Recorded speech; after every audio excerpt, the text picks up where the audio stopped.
when people look back at this period in, I suppose, the UK's history, there will have to be this very, very simple question asked. Because every other country, when it comes to running referendums, has rules around referendums, what they mean. For example, some referendums, unless a certain number of the public actually vote for it or actually, cast their ballots, regardless of the outcome, it is cast aside because there weren't enough people doing it. Some countries, they have what they call absolute majorities, where that has to be at least, I think it is a 6 or 7% clear lead advantage over the opposition poll of whatever they're particularly voting on in that referendum.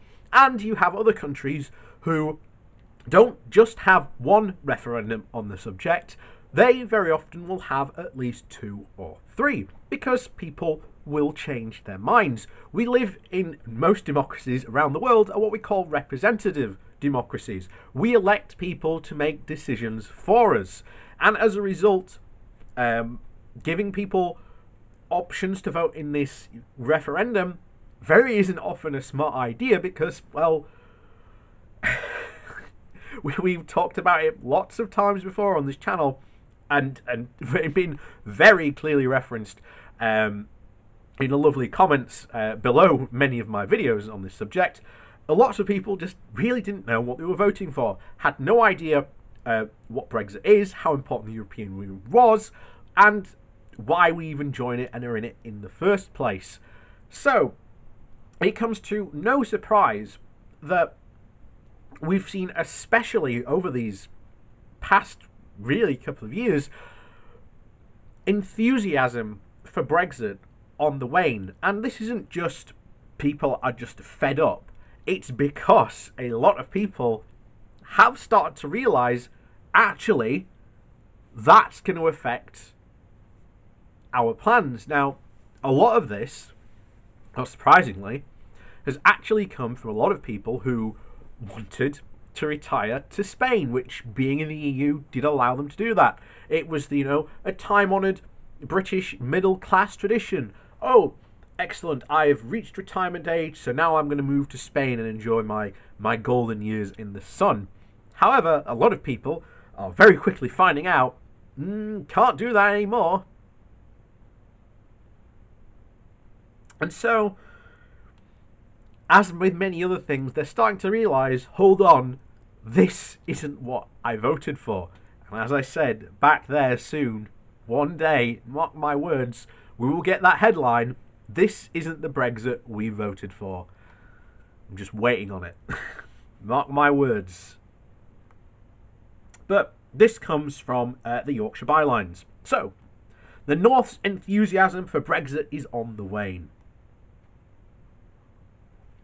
There is a widely held view that the north of England is a Brexit stronghold, and indeed, in the EU referendum, just under 59% of voters in Yorkshire and Humber, and 58% of voters in North East and 53% in the North West voted to leave.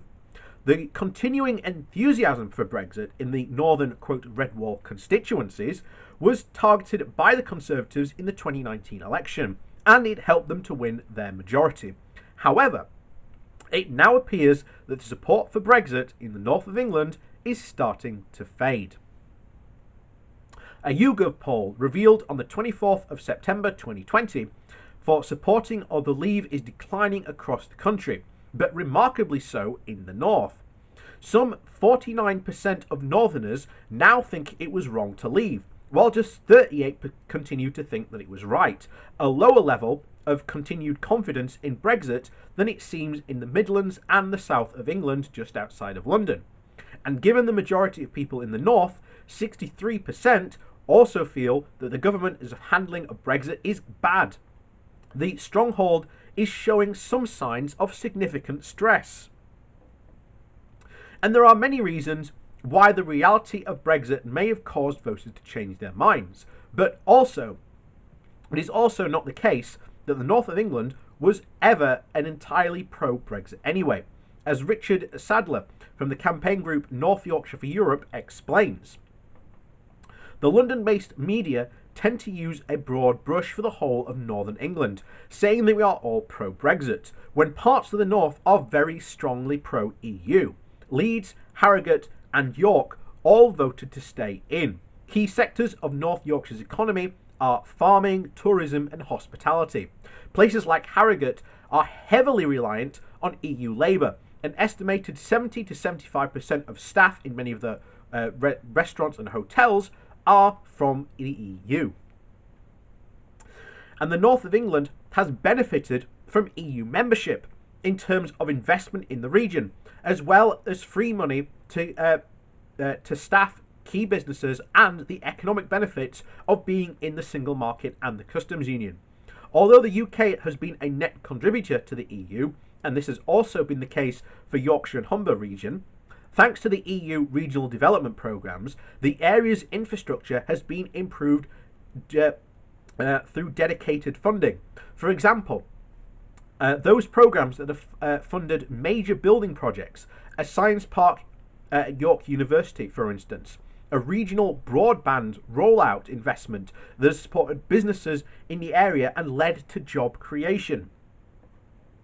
It is therefore not surprising that the effects of Brexit are causing people to think twice. As Adam Sandler told us, businesses are suffering. Even before COVID-19, restaurants were already closing in Harrogate. The owners were finding it hard to recruit as the EU citizens were going home. It was a huge hammer blow to the sector.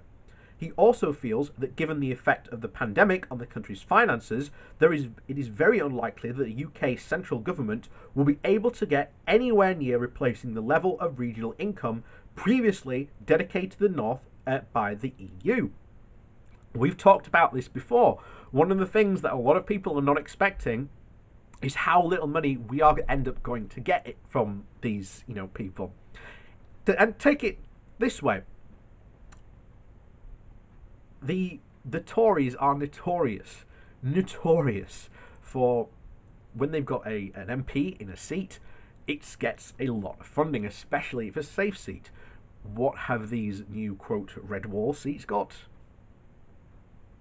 Not a lot in terms of funding, and it ain't going to be replaced.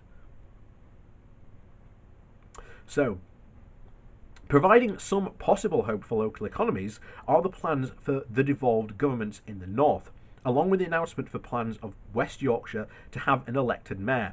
A possible £1.8 billion investment deal was agreed between the Chancellor and West Yorkshire Combined Authority in March of 2020. However, that was before we were hit by COVID-19, and Andy DeHarty from Ripon doesn't think that devolution will help much at all. He said, "I would be very surprised if a devolved government in Yorkshire will make any significant impact in the short or medium term. It will take a long time to legislate and bring into force. By that time, it will be too late, and I would expect that most existing companies will be trying to spend to stabilise their businesses during and after COVID-19. And Sadler is equally dubious about the benefits of regional devolution, believing that it is not going to replace all the loss and the advantages that we had of being EU citizens. Freedom to travel, live and work in the EU 27 nations, membership in a strong trading bloc, and high quality food. The ongoing negotiations for a trade deal haven't inspired confidence in many areas either. Many areas in Yorkshire are rural farming towns, contributing to the export of beef and certain sheep exports to the EU. And sheep meat exports are particularly important to the region that is home to 30% of England's sheep. In worst case scenario of a hard deal Brexit, farmers may have to pay up to 40% of tariffs on their exports. And as Hewley explains, this will increase the shop price on UK meat in the EU, and in other countries will take advantage of that to compete. After the end of the transition period, the confusion at the UK ports will delay exports and reduce the shelf life of the fresh UK farming produce. Suppliers will go bust and jobs will be lost. The recent trade change by the US to allow UK lamb imports will not be offset by the damage significantly. And there you have it. You know, we keep on saying this again and again, but they have it in writing. But it continues. Brexit may also affect the home market, since a deal with the US may depend on our agreement to accept lower animal welfare and food safety standards, thus risking the competitiveness of British produced meat in our shops. As Sadler puts it, Brexit is not the land of milk and honey the farmers were promised. This is the realization appears to be hitting home. After a series of visits to the farming community across the region, the Bishop of Ripon, Helen Ann Hartley, suggested that farmers were feeling that they had been led to vote for Brexit under false pretenses, and were all recalled for being told, for example, that the EU trade deal would be the easiest in human history, and that the EU needed us more than we needed them. The YouGov poll suggests that the north of England has indeed, as indeed the country of the whole, is becoming increasingly sceptical about Brexit, and it has not dented the Conservative Party's enthusiasm for actually having it. Having increased their vote share in 2019, the Get Brexit Done election, they continued to hold optimistic promises. Alex Shobek, the Conservative MP for the Leeds constituency, Emmett and Rothwell, still believes that there are benefits for the region. The United Kingdom is now able to agree its own trading deals with countries around the world, boosting trade for businesses across the United Kingdom and including Yorkshire. And since the north of England and the Midlands will be the most worst affected by Brexit, where so many voted for it, it will be interesting to watch the ongoing polling of views in these regions. For some, a Brexit might have become, in Hurley's words, a religion, to which they will cling to in any way they can. However, it seems that a number of people are willing to assert that a mistake was made on the and is in on the increase. It will be also interesting to watch how the government elected on Brexit will justify it as its ever increasing downsides to the population that will now think that leaving the EU was wrong. And there you have it. Again, not the first time we've read this, not the last time, I'm sure, but especially in regards to like local areas, doesn't surprise me. Really doesn't surprise me. Remember, this is something else we often go over. The Iraq War, for example, very, very large block of UK public was vastly in favour of the Iraq War. However, after the Iraq War and the insult inquiries and so on, it became very, very hard for people to actually find, in areas where they statistically should be able to find someone who supported the Iraq War, to actually find someone that supported the Iraq War, because opinions had changed, and especially with the EU. And as I've always said, I am all for trying to get some sort of deal, because the closer deal we have, the more reason we have to just slide back in. And that's what it will essentially be. That's always what I've described it will probably eventually will be. It will just be an eventual just slide back into the EU. It won't be it certainly won't be as tumultuous as our somewhat horrific ripping free from it, as many of these, Brexiteers seem to think that we're somehow going to up anchor and just sail off away into the sunset. Well, not going to happen. So, as always, please do hit that like button and that share button. That does help out the channel. And if you are new, please do hit that subscribe button. We talk about UK politics and the ongoings of our island quite a lot. And of course, if you would like to do so, there are links down to my Patreon down below, as well as a one-off donation link should you like to support the channel in that way. So, as always, thanks for watching, and we'll see you all next time.